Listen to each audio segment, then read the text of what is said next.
everyone. First of all, I would like to thank the colleague from the Western Galilee College for the invitation and for all organization. As is the time for lunch, I'll speak for the use of money. Maybe it brings some interest now, how we can optimize the use of them. I'll speak about a system that is called the input-output system, which is used in many cases to analyze the optimization of the money spent, and especially from the government, for the policymakers, especially when we speak about the crises like those that we are having during these years. I'll take even the case of Albania here, because we had, before the COVID-19, we have even two earthquakes in Albania, one in September and one in November, and in February 2020 it starts the COVID, and after that we have the Russian-Ukrainian conflicts, which means that we are approximately 4 years in a situation of having shocks, negative shocks in the supply side. This brings us to a very difficulties in the use of the public money, because it brings a big impact when it comes to the public budget. Increase the inequality a lot, because in generally mostly the shocks in the supply side shocks the poor area of people, and of course many more people go to the lower level of income, so to the poorest area.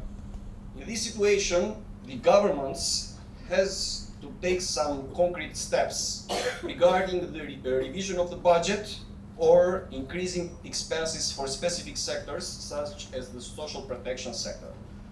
But it is very important to analyze which of this sector or which of the components have the biggest impact in the economy.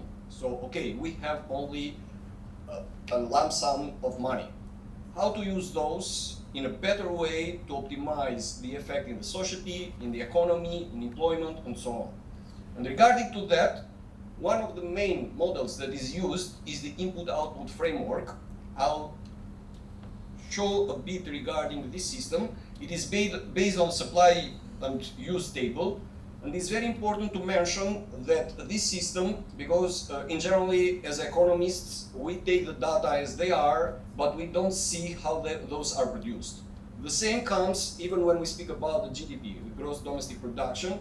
We take that as it is, and we do the analyze, we use it as in many part of indicators in the development indicators in generally, but we don't see how it is produced. It is very important to analyze how it is done in three approaches, which is the production approach, expenditure approach, and income approach, and how it becomes in the same value, because theoretically it's impossible to have the same value with three different approaches. And especially when we speak even for non-observed economy, which is a big part in some countries, and when we compare these approaches, the production side, the expenditure side, the income side, we see that there are disbalances in many cases. So it's very important to analyze the effect as much more detailed in the product level. Let's take an example, and it will give you a big picture of the situation. Think about the expenditures that we do. If you go, because one of the approaches is expenditure one, the household expenditures. If you go to the households and you ask the lady of the house, how many money have you spent in cosmetics, in bags, in dresses? If the husband is there, she will say, nah, not too much, it's nothing.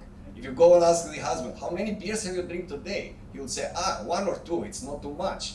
But this is non-observed part here, because they didn't say everything.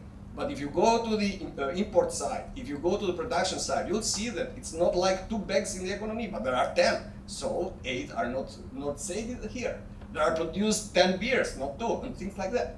So this system allows you to do the analyze in a very detailed level of products. As much detailed as you go, and here the nomenclature is a CPA that is used, which is a 6-digit nomenclature. In most of the countries it's used like that.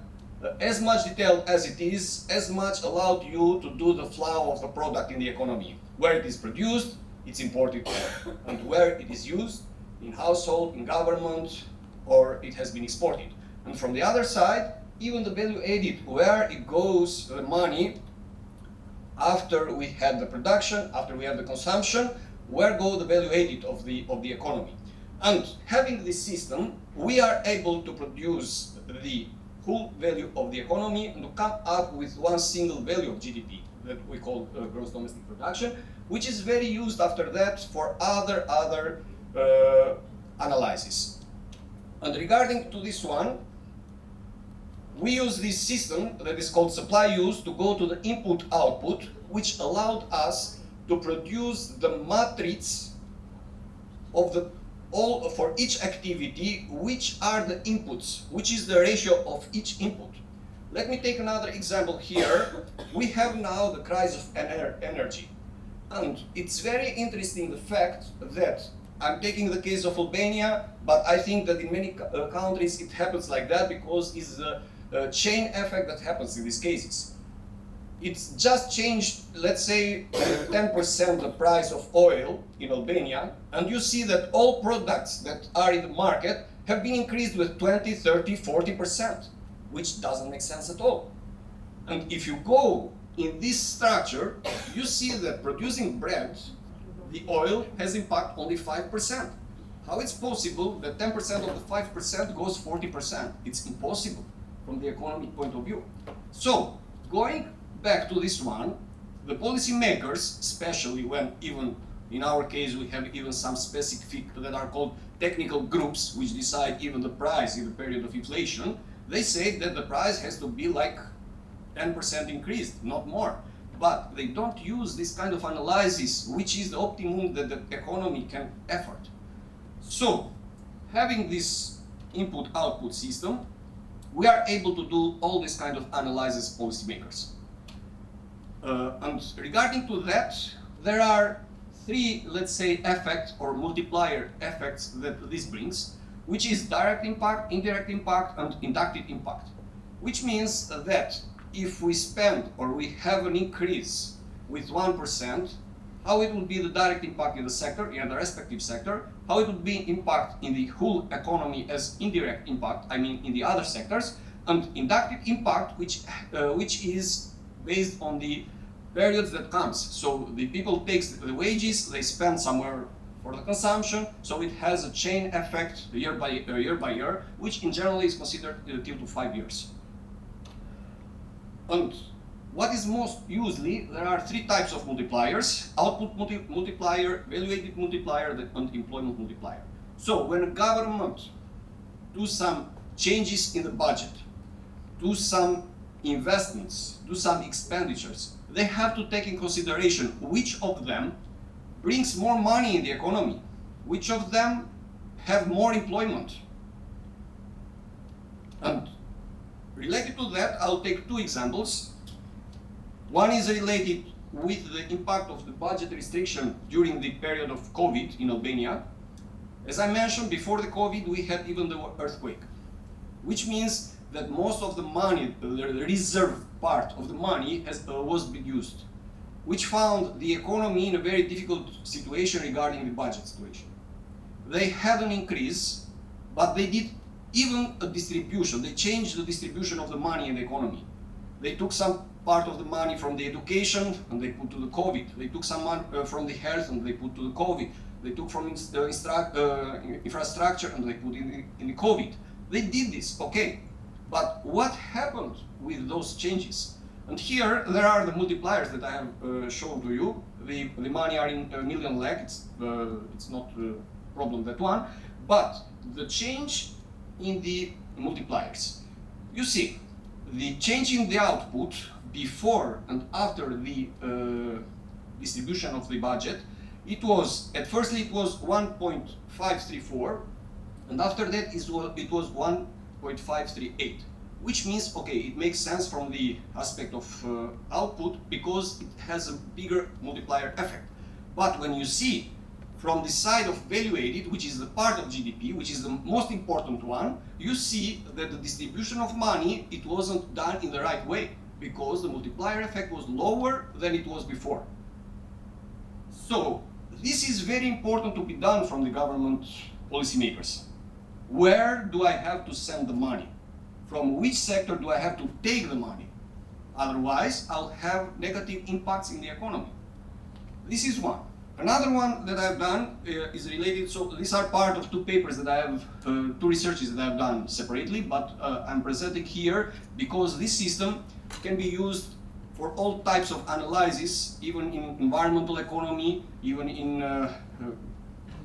gender aspects. So it's very, very useful to see how we can impact the economy by doing changes in the percentages or even in the values.